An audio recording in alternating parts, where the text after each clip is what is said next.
Eh, No, eso es un poquito más difícil. O sea, si me desarmó. espérate. ¿Cómo es que se veía eso? No te acabo de invitar. O sea, sí, pero quiero ver como la información de la... Sí, sí, ¿sabes a qué me refiero? Sí, ah, ahí está. Aquí. Mm, Qué ansiedad. La voy a mandar como por el grupo. ¿Sabes cómo graba? ¿Dónde se graba? Ya está grabada. Ya se está grabando, en realidad. Ah, bueno. Sí, Pero, hola. va a quedar eso, pero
Y ya.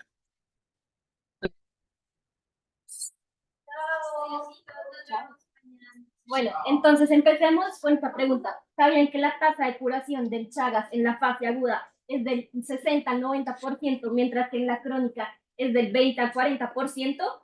Por esta razón es muy importante identificar el Chagas y saber cómo tratarlo en su etapa aguda. Buenas tardes, nosotras somos Natalia González. Bueno, y Sara Villada. Y les venimos a explicar el Chagas agudos en urgencias. Esta es una de las bibliografías que nosotros utilizamos, teniendo en cuenta que son bibliografías actualizadas y protocolos colombianos, y adicionalmente debajo de cada diapositiva van a encontrar la referencia. Sí, sí, quieres. Entonces empecemos con la definición de esta enfermedad, teniendo en cuenta que es una enfermedad infecciosa sistémica que es endémica, causada por un parásito protozoario, en este caso el Trypanosoma cruzi, y que es reconocida como una enfermedad tropical desatendida, provocando consecuencias tanto sanitarias, sociales, económicas, que son devastadoras. Van a afectar más que todo a las poblaciones tropicales y a las sociedades que son vulnerables. En cuanto a epidemiología, es muy importante saber que la OMS ha descrito esta enfermedad como una enfermedad desatendida por el gobierno en general, por la Organización Panamericana de la Salud, y además coloquialmente se le conoce como una condición silenciada y silente. Entonces, va a estar presente más o menos en 21 países del continente americano. Pues tenemos, según los reportes, 6 a 8 millones de personas, y como vemos, los casos anuales van más o menos de 30.000 a 8.000, dependiendo del mecanismo de transmisión que vamos a identificar, y pues que se reporta sobre todo en el Civigila. En Colombia, vamos a ver si quieres. Listo. Pues aquí tienen como un mapa de calor sobre las zonas que vamos a tener. Dale otra, por favor. Y en Colombia vamos a tener diferentes zonas endémicas dependiendo del mecanismo de transmisión, pero principalmente hablamos de vectoriales. Van a estar principalmente norte de Santander y toda esta zona de Arauca, Meta, Guainía, también en Boyacá. Y ya, esto es muy importante para lograr establecer los nexos epidemiológicos y poder diagnosticar esta enfermedad. Listo. Entonces, vamos a tener que es una enfermedad causada por un protozoo, el Trypanosoma cruzi de la familia Trypanosomatidae. Es importante saber que es una enfermedad que tiene una heterogeneidad fenotípica y genética muy amplia, por lo tanto, como vamos a ver a lo largo de la presentación, su presentación clínica puede ser muy variable dependiendo de la zona en la que nos encontremos. El vector, principalmente para los mecanismos de transmisión vectoriales, van a estar relacionados con el famoso pito o triatominos, y va a encontrarse en zoonosis y en dos formas principales en los seres humanos. Vamos a tener los amastigotes y los tripomastigotes, que lo vamos a ver en el ciclo de vida del tripanosoma, como tenemos acá. Bueno, acá es muy importante saber que van a haber dos partes del ciclo, una que vas a dar en el cuerpo humano y otro dentro del vector. Entonces vamos a tener que nuestros tripomastigotes metacíclicos van a estar presentes en las heces, pero antes de todo esto hablemos un poco sobre la transmisión. Entonces primero tenemos la vectorial, tenemos la oral, que son precisamente cuando está infectada la comida o el agua con las heces, y también tenemos de forma parenteral, ya sea por donaciones de sangre o donación de órganos. Podemos ver la congénita y por último por accidentes laborales. Ahora, siguiendo un poco con el ciclo de vida de este protozoo, vamos a tener que va a tener dos fases. Una fase en el vector como tal y una fase en el reservorio, en el ser humano, ¿no? Entonces tenemos primero en el vector, pues vamos a tener el tripomastigote, el epimastigote y luego el tripomastigote metacíclico, que es el que vamos a encontrar en las heces del pito como tal. Y luego, a través de inoculación pues y contacto con estas heces, ya sea oral, vectorial, etcétera, pues vamos a tener una presencia de estos metacíclicos en la sangre del paciente y esto va a generar diferentes reacciones hasta llegar a una mastigote intracelular que va a generar una evasión a la digestión lisosomal y posteriormente una lisis de estas células del paciente, lisis celular y una liberación de estos torrentes sanguíneos, que es lo que vamos a identificar en los mecanismos de detección directa con el protis y pues que ya vamos a explicar más adelante. Ahora hablemos de la fisiopatología. ¿Qué pasa cuando este parásito entra a nuestro cuerpo? Primero van a activar los TOILA receptor 2, 4 y 9 mediante la detección de los PAMs. Acá va a ser muy importante porque va a generar una cascada inflamatoria y va a ser muy importante el rol de los macrófagos porque va a secretar la interleucina 12 que va a activar a las células TH1 y a las natural killer que van a secretar interferón gamma activando a la CD8 que son nuestras células citotóxicas y estas van a aumentar la secreción de factor tumoral alfa, interleucina 12 y óxido nítrico, que van a ser sustancias tripanocidas, lo cual nos van a ayudar a bajar la carga parasitaria.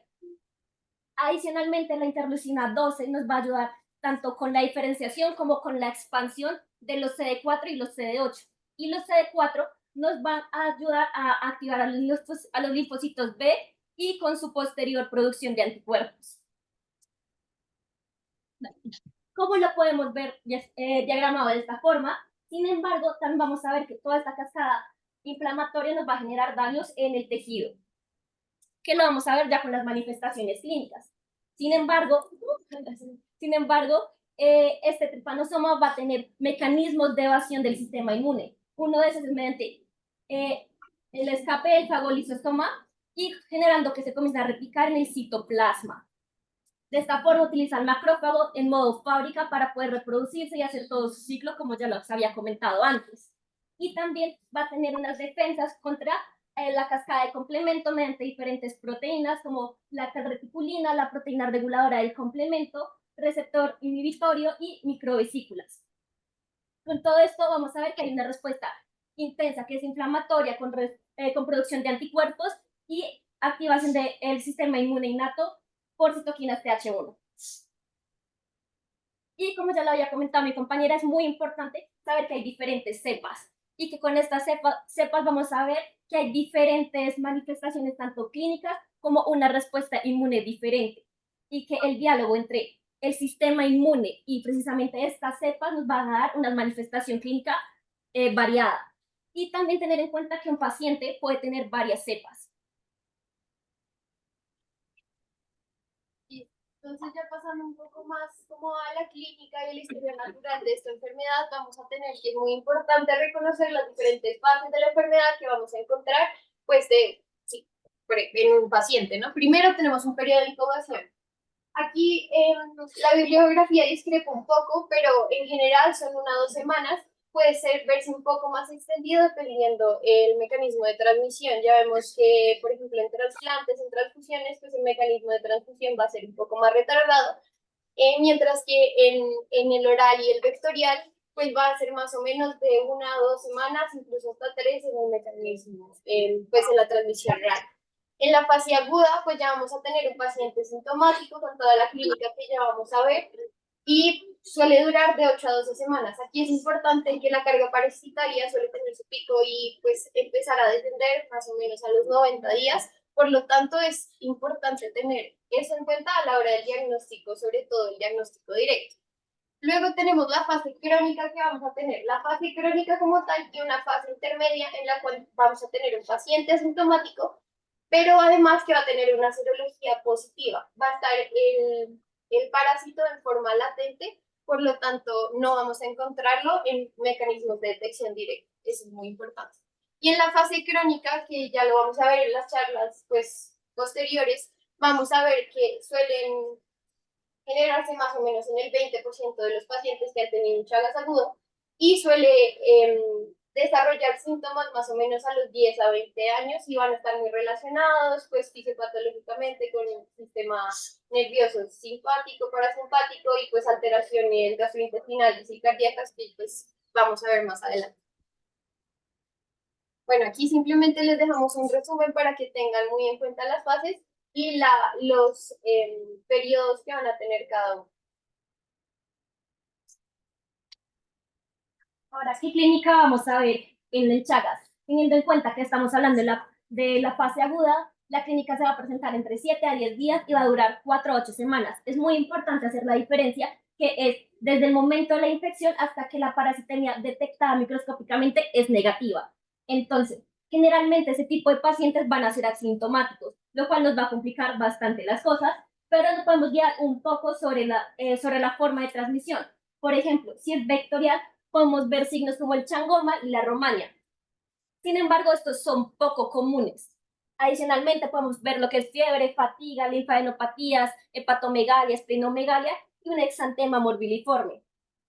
Por otro lado, si la transmisión fue vertical o congénita, vamos a ver que puede haber prematuridad, bajo peso al nacer, aborto, muerte neonatal, bajos puntajes del Apgar, fiebre, ictericia, edema, hepatomegalia, esplenomegalia, puede generar síndrome de dificultad respiratoria.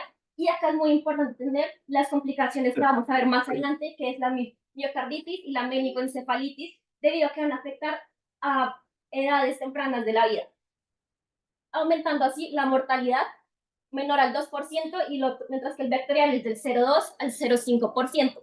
También acá es muy importante que cuando estemos viendo el signo de la romaña sepamos diferenciarlo de otras manifestaciones, como esta que es la celulitis preseptal, donde vamos a ver que se parece. Sin embargo, vamos a ver que hay secreción y que hay un dolor asociado, mientras que en la romaña esta es indolora.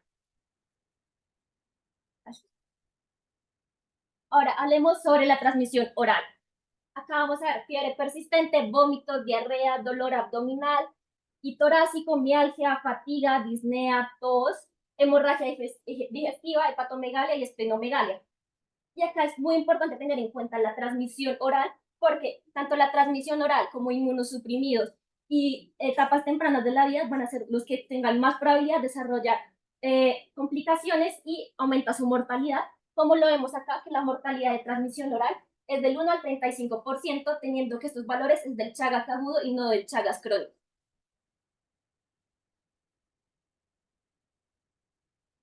Y como para ponerlos más en contexto colombiano, esta es una tabla que sacamos del GIS y vigila directamente de los reportes que se han hecho en el 2022.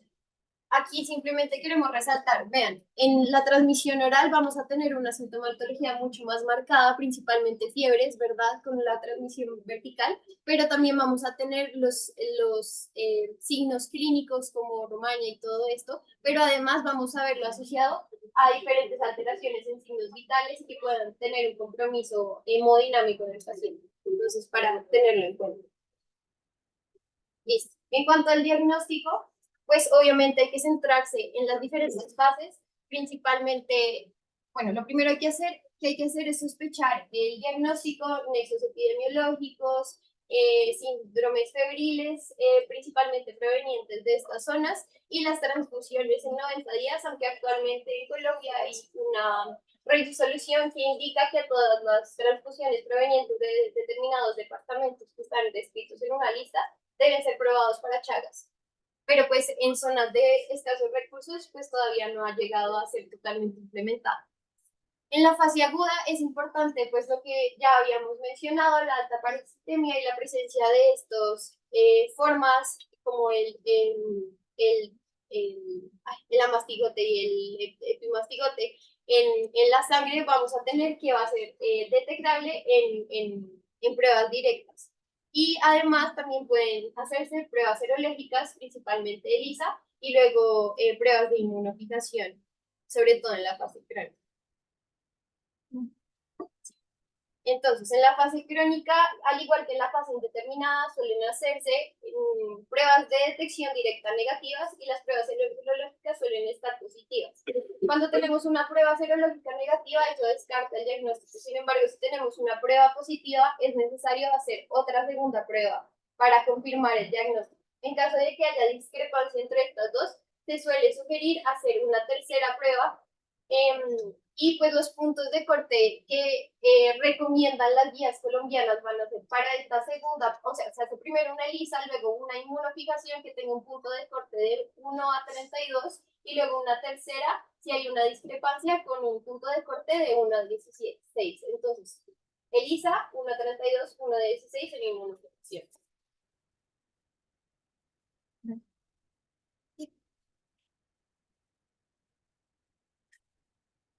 Ahora, el tratamiento, el objetivo de este va a ser la eliminación del parásito, resolución de los síntomas y evitar el desarrollo de complicaciones crónicas. Esto lo vamos a ver, o sea, que sea efectivo el tratamiento lo vamos a ver mediante la negativización de las serologías.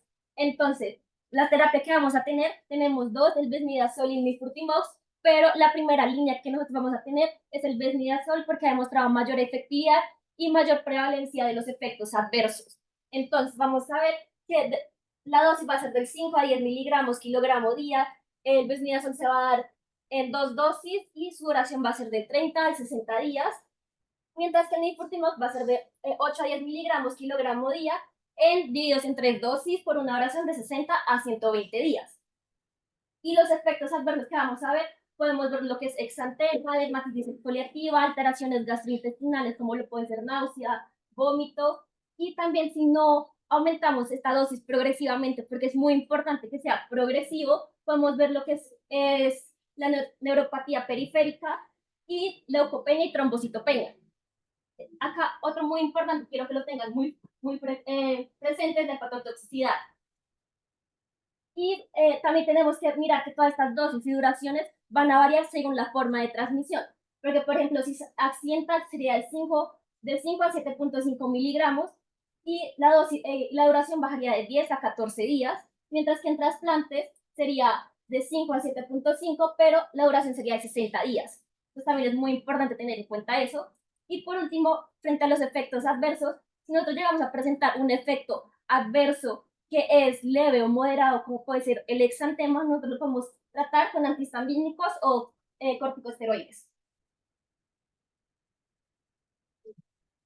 Aquí un paréntesis en cuanto al tratamiento, es muy importante debido a toda la cantidad de efectos adversos que tienen estos fármacos, un seguimiento de estos pacientes. Principalmente se hace mediante estos laboratorios que tenemos acá, hemograma, siempre que cuente con el repunto de plaquetas, debido a que estos pacientes suelen hacer trombocitopenias, también alteraciones en el perfil hepático, en el perfil renal, elevación de azodados y el parcial de orina en busca de hematuria microscópica. En el seguimiento es importante hacer un seguimiento con serologías, principalmente se hacen con inmunofijaciones cada semana, 6, 12, 24 y 36 días hasta negativización de las mismas. Y vamos a hablar de una negativización y una curación como tal de un Chagas agudo cuando vamos a tener 2 pruebas serológicas seguidas negativas entre 6 a 12 meses. Continuamos.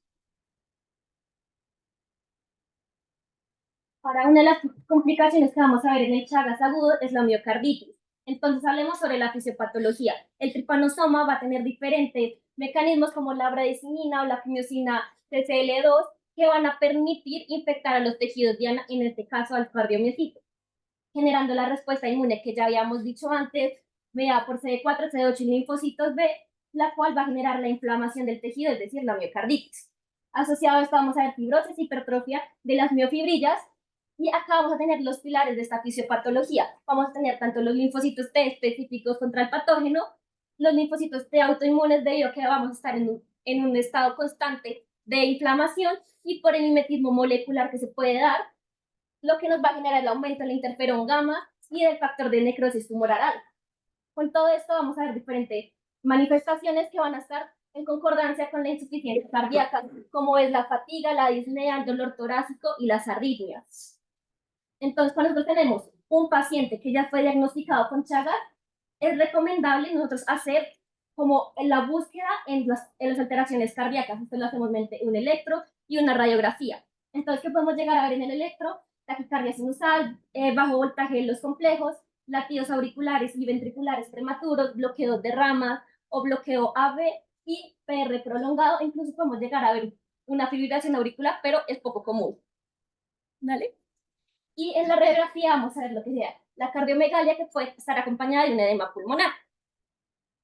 Cuando nosotros tenemos esto, el diagnóstico se va a hacer mediante un ecocardiograma, que podemos ver derrame pericárdico o en menor frecuencia una dilatación ventricular. Entonces, por ejemplo, acá vemos que precisamente este derrame va a estar señalado en estas partes y cuando nosotros ya hicimos el diagnóstico, lo vamos a hacer tanto con la terapia que ya habíamos dicho, la antitripanosómica y el tratamiento de las complicaciones que pudo haber, como la insuficiencia cardíaca y el derrame pericárdico. Y otra de las complicaciones que es importante tener en cuenta que en la fase aguda solo se complican más o menos el 1% de los pacientes, pero eso no quita que le quitemos la importancia clínica que tiene. Entonces tenemos la meningoencefalitis, va a ser el compromiso del sistema nervioso central y la presencia de tripomastigotes en el líquido cefalorraquídeo, y esta es la forma del diagnóstico del mismo, ¿no?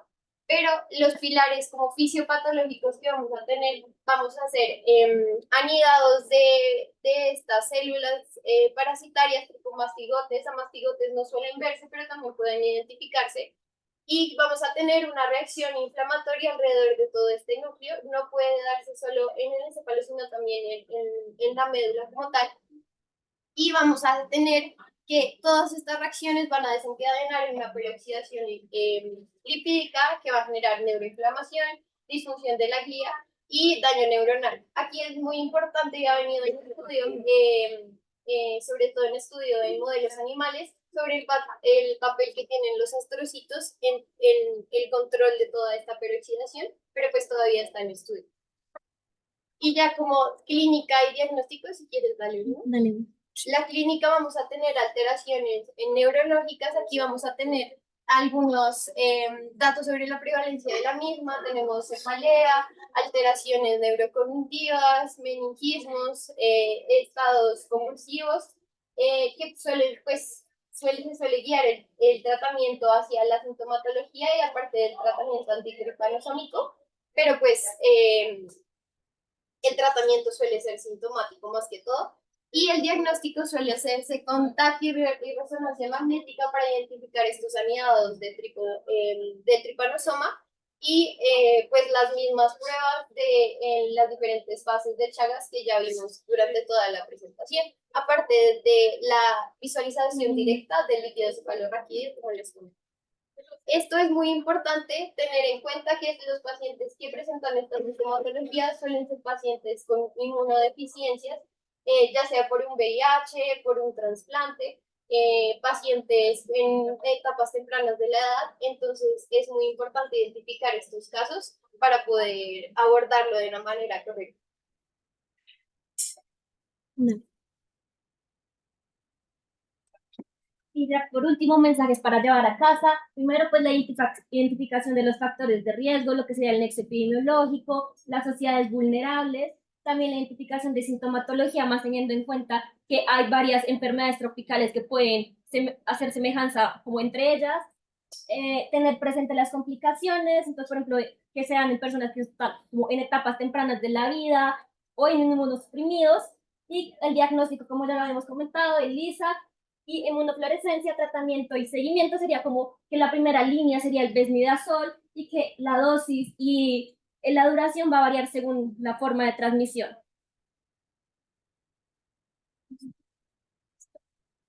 Muchas gracias.